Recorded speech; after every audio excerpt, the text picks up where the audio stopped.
It is so wild how many zany Zionists will defend the Israeli government and claim they don't kill innocent people. All the while, a day after day, the Israeli government is killing innocent people. Like here, where the Israeli government kills a person working for the Doctors Without Borders, a person who goes everywhere and anywhere to help people in need, a true hero. Without Borders says another staffer was killed by an Israeli airstrike in Gaza. This follows UN officials warning Israel that they will stop aid operations across Gaza if Israel doesn't do a better job of protecting humanitarian workers. Meanwhile, That's one reason why the Israeli government continually kills aid workers to make it impossible for aid workers to want to come to Gaza and help people when they know that the Israeli government will kill them. a UN-backed assessment says nearly half of the Palestinians in Gaza are facing, quote, catastrophic levels of hunger throughout the territory. CBS News foreign correspondent Imtiaz Tayeb joins us now with Tel Aviv with more on all of this. Imtiaz, what are we learning about the death of this Doctors Without Borders staffer in Gaza City? Yeah, hey, Errol. Well, we've heard from Doctors Without Borders. They've identified him. His name is Fadi Al-Wadia. He was killed along with 5 other people, including 3 children, as he cycled to work near the MSF clinic that he was working. Wow, 3 kids and 2 adults, or are they saying 7 people total? 5 adults and 3 kids. Either way, how can people continue to claim that the Israeli government is the most moral government or the IDF is the most moral military when they're killing innocent people? They're killing kids. Who can, a insane Zionist will claim that, these kids may be Hamas or working as human shields, but that's not justification for killing kids.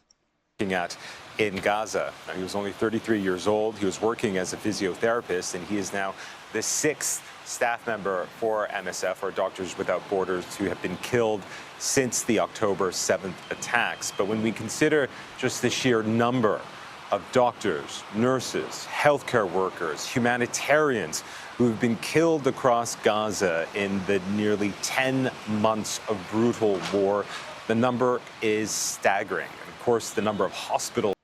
Yeah, and when you compare the number of like aid workers and humanitarian workers killed by the Israeli government compared to Hamas, it seems like the Israeli government is committing a whole lot more evils than Hamas. Which also just no longer exist anymore. It is a perfect storm for what humanitarian workers are calling a humanitarian catastrophe upon catastrophe. Now, as you've been saying, the United Nations and others have basically been saying that if Israel does not do more to protect humanitarian workers, they will have to suspend the limited help that they're giving Palestinian civilians now, and that would be incredibly devastating for those innocent civilians. Yeah, and it's pretty sad that the innocent civilians are the ones who are going to end up being punished with the council going to Gaza because they're going to end up dying from starvation or lack of medical care or something else. But this is what the Israeli government wants. They want to starve as many people as they can.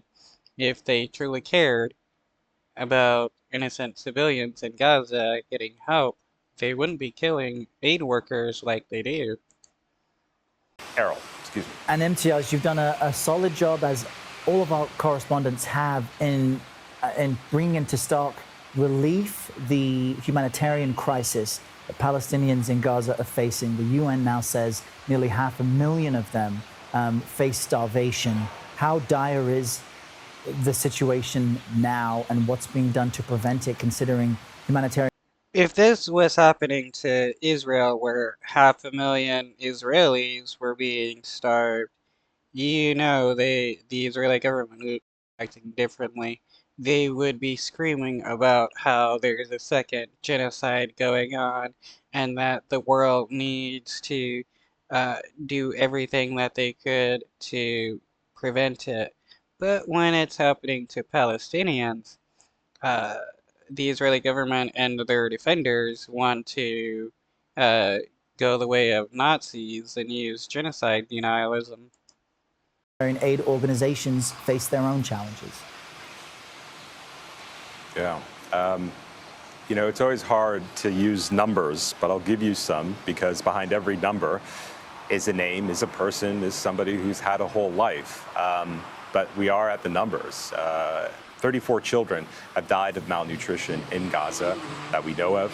That number is likely far, far higher, but because of the situation in Gaza, it's incredibly difficult to record the deaths of those children who have died from starvation.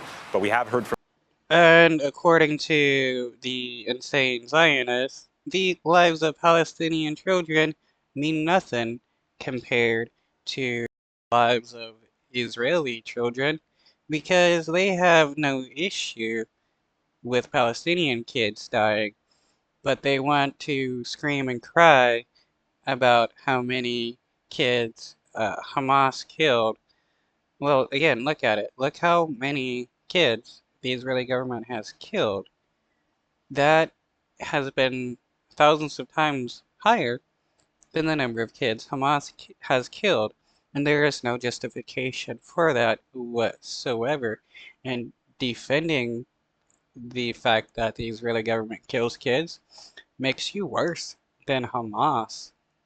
From the United Nations, who say that 50,000 children, in their words, are in urgent need of malnutrition, or rather treatment for acute malnutrition. 50,000 children. And then that, of course, that staggering number of around 500,000 people who are facing hunger on a very serious level and a very serious scale, I should say. Now, very quickly, Errol, we were on the humanitarian pier that the U.S. constructed, President Biden ordered. It cost $230 million. It was supposed to, in the words of the president, flood Gaza with aid, but we've only really seen a trickle of aid get into Gaza. In fact, in the 16 or 17... It was never actually meant to do anything whatsoever. It was just Biden acting like he's doing something to help the Palestinians. Like, it was obvious that this pier was never going to work, and it turned out to just be a big waste of money. I mean, how is the United States actually supposed to get aid into Gaza using this pier when the Israeli government is doing everything in their power to stop any aid from coming in? 17 days or so that pier has been operational. It's been offline for most of it because of repairs and damages that it's needed. Only around 400 or so trucks have made it in. And when you consider before the October 7th attacks, 500 aid trucks would get into Gaza every single day. It is barely